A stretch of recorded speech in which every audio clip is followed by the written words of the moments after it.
आणि आता पाहणार आहोत मुंबई शहर त्याचबरोबर उपनगरातील टॉप 9 बातम्या।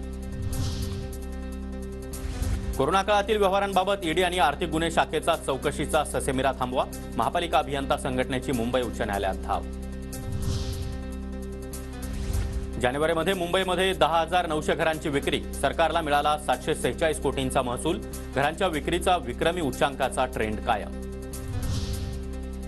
20% घरं माफक दरामध्ये विकण्याचं बंधन असताना देखील ती विकासकांनी परस्पर लाटल्याचं स्पष्ट।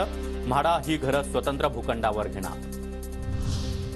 मुंबईतील रस्त्यांची कामं रेंगाळण्याची शक्यता, कंत्राट रद्द केल्यानंतर प्रशासनानं पुन्हा एकदा निविदा मागवल्या। शहरामध्ये पावसाळ्यापूर्वी रस्त्यांची कामं रखडण्याची शक्यता। मुंबई विद्यापीठातील विद्यार्थ्यांना उत्तरपत्रिकेची फोटोकॉपी आता 24 तासात उपलब्ध होणार। विद्यापीठाच्या गतिमान कारभारामुळे विद्यार्थ्यांना दिलासा।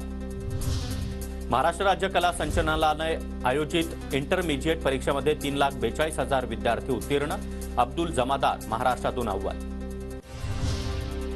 खासगी रुग्णालयांप्रमाणे जे रुग्णालय देखील सुसज्ज होणार। 2024-25च्या आर्थिक वर्षामध्ये जिल्हा नियोजन समिती अंतर्गत वित्त विभागानं 75 कोटींच्या निधीला मंजुरी दिली। मुंबईमध्ये थंडी वाढण्याची शक्यता, फेब्रुवारीच्या पहिल्या आठवड्यामध्ये तापमानाचा पारा कमी होणार, तर शहरामध्ये पारा 15 ते 16 अंश सेल्सिअसवर येणार। क्रिप्टोकरन्सीतील गुंतवणुकीतून 52 वर्षीय शेअर ट्रेडरची फसवणूक, चांगल्या परताव्याचा आमिष दाखवून 6.5 लाख रुपयांची फसवणूक, खार पोलिसात गुन्हा दाखल।